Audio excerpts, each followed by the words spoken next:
ប្រសិនបើយើងអត់បានយកកូនទៅចាក់វ៉ាក់សាំងតើគ្រួសាររបស់យើងអ្នកផ្ទះរបស់យើងអាចយកកូនទៅចាក់វ៉ាក់សាំងជំនួសយើងបានអត់ចាបានអូននិយាយទៅឲ្យតែយើងដឹងថាដល់ថ្ងៃត្រូវចាក់វ៉ាក់សាំងយើងអាចឲ្យអ្នកផ្ទះរបស់យើងយកទៅចាក់បានដោយយកទៅជាមួយបានលឿងណាចា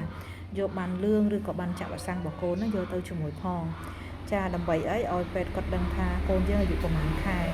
អញ្ចឹងសម្រាប់ការដែលយកទៅចាក់ហ្នឹងគឺអ្នកណាក៏អាចយកទៅបានដែរប៉ាក៏បានម៉ាក់ក៏បានយាយតាអ៊ំពូមីងអីបានទាំងអស់ឲ្យតែយើងទុកចិត្តបានចាមានន័យថាគាត់ពេលដែលត្រឡប់ពីចាក់វ៉ាក់សាំងវិញបងប្អូនដឹងហើយកូនយើងអាចនឹងក្តៅខ្លួនអាចអីអញ្ចឹងណាក្រោយពីទទួលថ្នាំបង្ការអញ្ចឹងយើងត្រូវច្រកថ្នាំបាត់ការឈឺចាប់ឬក៏ថ្នាំត្រជាក់ហ្នឹងប្រហែលម៉ោងម្ដងពេលដែលគ្រូពេទ្យបញ្យល់ណែនាំហ្នឹងឲ្យតែយើងដឹងគឺយើងអាចយកទៅបានហើយមិនអីទេចាมันសំដៅទៅលើឲ្យតែពុកម្ដាយទេមកម៉ាក់ខ្លះមួយខែកន្លះហើយអត់ទាន់ចេញពីផ្ទះផងហ្នឹងអញ្ចឹងមានតែយាយតាហ្នឹងហើយយកទៅចាយកទៅចាក់វ៉ាក់សាំងកូន2ខែកន្លះ3ខែកន្លះមកម៉ាក់ខ្លះអត់ទាន់ទេណាអត់ទាន់ចេញពីផ្ទះទេអញ្ចឹងអ្នកផ្ទះយើងអាចយកទៅចាក់បានណាដើម្បីឲ្យបានទៀងទាត់កុំឲ្យខកខានមិនមានន័យថាម៉ាក់រវល់អ្នកដតីក៏មិនអាចឲ្យយកទៅបានអញ្ចឹងកូនប្រកាសជាខកខានហើយ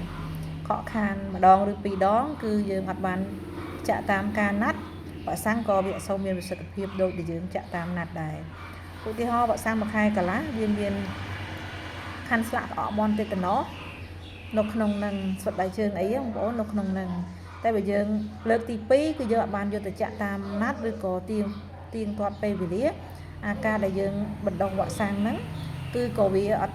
ត់សូវមានប្រសិទ្ធភាពដូចដែលយើងចាក់ទៀងទាត់ដែរចាដោយសារមានស្ត្រីខ្លះគឺគាត់អត់ដែលយកកូនមកចាក់វ៉ាក់សាំងទេគាត់ថាកូនគាត់ឈឺរហូតនិយាយទៅតាំងពីកើតមករហូតដល់កូន1ខួបទៅមកចាក់វ៉ាក់សាំងបាន2ដងចា2ដងហ្នឹងពេទ្យនឹងហៅយកមកចាក់ទៀតមានន័យថាយើងជំរុញឲ្យគាត់យកកូនមកចាក់វ៉ាក់សាំងគាត់យកបានតែម្ដងហ្នឹងហើយឈប់យកម្ករហូតមកតែចុចលុយបានបសសទេចាខ្ញុំសូមលើកទឹកចិត្តឲ្យបងប្អូនយកកូនមកចាក់វ៉ាក់សាំងកុំលើកទឹកចិត្តកុំចង់បានតែលុយកុំចង់បានតែការចាក់វ៉ាក់សាំងបានលុយបើអត់បានលុយអត់យកកូនមកចាក់វ៉ាក់សាំងទេ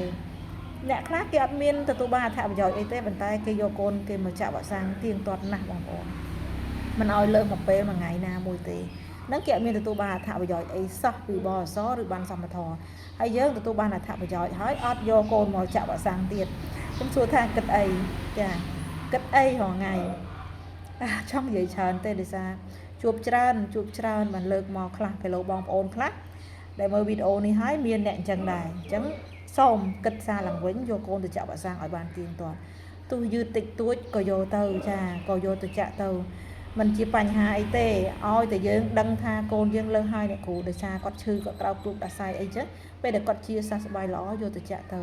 ចាដើម្បីឲ្យកូនយើងទទួលបានថ្នាំបង្ការបានគ្រប់គ្រាន់ចាការពារជំងឺ11មុខអរគុណចា